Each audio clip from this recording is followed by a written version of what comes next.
Assalamualaikum warahmatullahi wabarakatuh. Perkenalkan, di sini saya Presti Suryaningsih, perwakilan dari kelompok 5, dan ini nama anggota saya. Dan di sini saya akan menjelaskan tentang laporan CBL HIV. Dan ini kasusnya. Bisa dilihat ya, teman-teman. Selanjutnya ada DX, ketidakseimbangan nutrisi, kurang dari kebutuhan tubuh, etiologinya ketidakmampuan makan.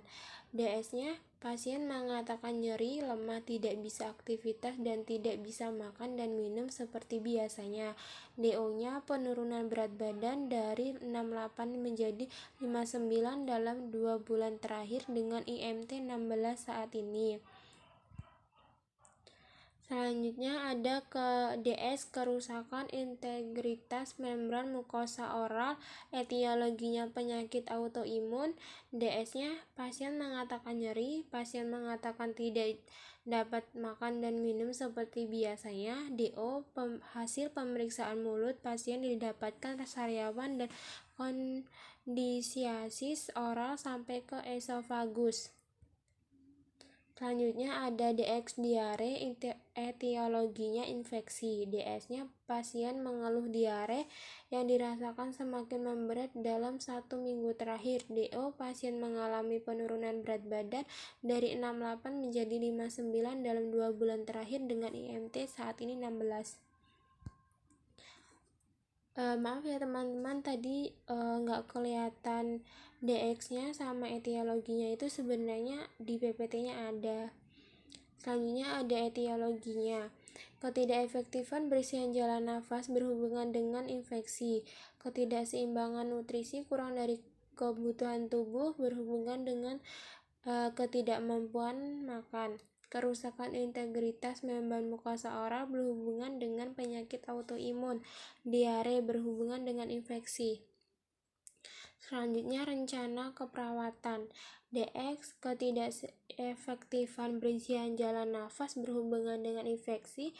NOK-nya, setelah dilakukan tindakan keperawatan 2x24 jam, diharapkan ketidakefektifan bersihan jalan nafas dapat efektif dengan kriteria hasil. Status pernafasan dengan label 6415, frekuensi pernafasan dari 2 deviasi cukup berat dari kisaran normal menjadi 4 deviasi ringan dari kisaran normal. Suara akusasi napas dari 2 kisaran cukup berat dan dari kisaran normal menjadi 4 deviasi ringan dari kisaran normal. Suara napas tambahan dari 2 deviasi cukup berat dari kisaran normal menjadi 4 deviasi ringan dari kisaran normal. Selanjutnya NIC, manajemen napas. 3140, monitoring status pernafasan dan oksigenasi. Posisikan pasien untuk meringankan sesak napas. Instruksikan pasien agar bisa melakukan batuk efektif. Motivasi pasien untuk bernafas pelan dalam berputar dan batuk. Selanjutnya, ketidakefektifan nutrisi, kurang dari kebutuhan tubuh berhubungan ketidakmampuan makan.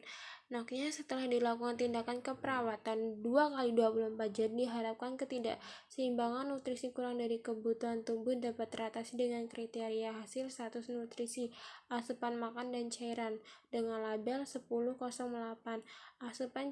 Asupan makanan secara oral dilapor dari 3 cukup adekuat menjadi 5 sepenuhnya adekuat. Asupan cairan secara oral dilaporkan dari 3 cukup adekuat menjadi 5 sepenuhnya adekuat. Asupan gizi dari 3 cukup adekuat menjadi 5 sepenuhnya adekuat. Energi dari 3 cukup adekuat menjadi 5 sepenuhnya adekuat. NIC, terapi nutrisi dengan label 1120, monitoring intake makanan atau cairan per hari. Tentukan jumlah kalori dan tipe nutrisi yang diperlukan untuk memenuhi kebutuhan nutrisi dengan berkolaborasi dengan ahli gizi. Bantu pasien untuk memilih makanan yang lunak dan lembut dan tidak mengandung asam. Pastikan dalam diet makanan mengandung tinggi serat untuk mencegah konstipasi. Kerusakan integritas membran mukosa oral berhubungan dengan penyakit autoimun. Noknya, setelah dilakukan tindakan keperawatan selama 2 kali 24 jam, diharapkan kerusakan integritas membran mukosa oral dapat teratasi dengan kriteria hasil kesehatan mulut. 11.00 Kebersihan mulut dari 2 banyak terganggu menjadi 4 sedikit terganggu. Kebersihan gigi dari 2 banyak terganggu menjadi 4 sedikit terganggu. Kelembapan bibir dari 2 banyak terganggu menjadi 4 sedikit terganggu. Nyeri dada 2 banyak terganggu menjadi 4 sedikit terganggu. Pemulihan kesehatan mulut 17.30 Monitoring mulut pasien misalnya lidah, gigi, membran mukosa. Monitoring perubahan dalam pengecapan rasa, pembengkakan, kualitas suara, dan kenyamanan. Instruksikan pasien untuk menggunakan sikat gigi yang lembut. Berikan obat kumur pada pasien. Instruksikan pasien untuk menjaga kebersihan sikat gigi dan alat pembersih lain. Dorong pasien untuk meningkatkan asupan cairan. Diare berhubungan dengan infeksi. Setelah dilakukan tindakan keperawatan selama 2 kali 24 jam, diharapkan diare dapat teratasi dengan kriteria hasil eliminasi usus. 0501 Kemudahan BAB dari 2 banyak terganggu menjadi 4 sedikit terganggu. Diare dari 2 banyak terganggu menjadi 4 sedikit terganggu. Pola eliminasi dari 2 banyak terganggu menjadi 4 sedikit terganggu. Warna feses dari 2 banyak terganggu menjadi 4 sedikit terganggu. Jumlah feses dari 2 banyak terganggu menjadi 4 sedikit terganggu. Manajemen diare 0460 Tentukan riwayat diare. Instruksikan pasien atau anggota keluarga untuk mencatat warna, volume, frekuensi, dan konsisten tinja. Amati turgor kulit secara berkala. Monitoring kulit premium terhadap adanya iritasi dan ulserasi. Konsultasi dengan dokter jika tanda dan gejala diare menetap. Lanjutannya, terapi intravena 4200 Verifikasi perintah untuk terapi intravena. Instruksikan pasien dengan prosedur. Periksa tipe cairan, jumlah kadaluarsa, karakteristik dari cairan, dan tingkatan rusak pada kontainer. Lakukan 5 prinsip benar sebelum melalui infus atau pemberian pengobatan, misal benar obat, dosis pasien, cara, dan frekuensi. Monitoring IF sebelum memberikan obat IF. Monitoring tanda-tanda vital. Selanjutnya, AIDS stadium 4 dan kriterianya. Arti AIDS stadium 4. Stadium 4 penyakit HIV disebut juga stadium akhir AIDS. Penyakit ini ditandai dengan rendahnya kadar SLA-CD4 dalam tubuh, yaitu di bawah 0,200 sel atau mm3, atau keadaan disertai dengan adanya berbagai penyakit antara lain penyakit syaraf, infeksi sekunder, dan lainnya yang biasa disebut infeksi oportunistik. Stadium 4 yang lebih cenderung mengalami sindrom wasting yang dapat menghambat pemulihan respon imun. Penderita HIV dengan stadium 3 dan 4 akan cenderung tidak terjadi pemulihan respon imun. Depkes menetapkan 4 stadium penyakit HIV, yaitu stadium 1 tanpa gejala, stadium 2 penyakit ringan, stadium 3 penyakit sedang, stadium 4 penyakit berat.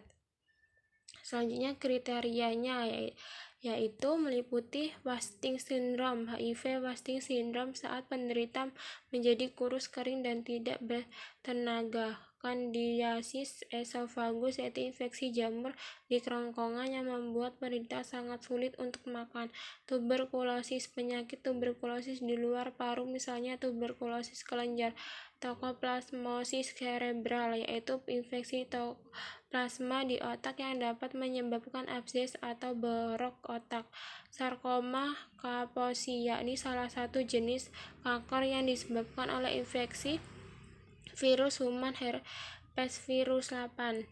Encephalopati HIV, yakni keadaan di mana penderita sudah mengalami penurunan dan perubahan tingkat kesadaran. Pneumonia pneumocystis yang ditandai dengan batuk kering, sesak yang progresif, demam, dan kelelahan berat. Infeksi bakteri berat seperti infeksi paru, pneumonia, emyema, pneumostisis, infeksi sendi dan tulang, radang otak, meningitis. Penutup kesimpulan, pada penyakit AIDS stadium 4 disebut juga stadium akhir AIDS. Penyakit ini ditandai dengan rendahnya kadar SLA-CD4 dalam tubuh, yaitu di bawah 200 sel atau MM3, atau kadar nistid. Adanya berbagai penyakit antara lain penyakit saraf, infeksi sekunder, dan lainnya yang biasa disebut infeksi oportunistik. Stadium 4 yang lebih cenderung mengalami sindrom wasting yang dapat menghambat pemulihan respon imun. Penderita HIV dengan stadium 3 dan 4 akan cenderung tidak terjadi pemulihan respon imun. Stadium pada penyakit AIDS ada 4 stadium, yaitu stadium 1 tanpa gejala, stadium 2 penyakit ringan, stadium 3 penyakit sedang, stadium 4 penyakit berat. Sekian dari penjelasan saya, dan ini ada daftar pustakanya. Terima kasih.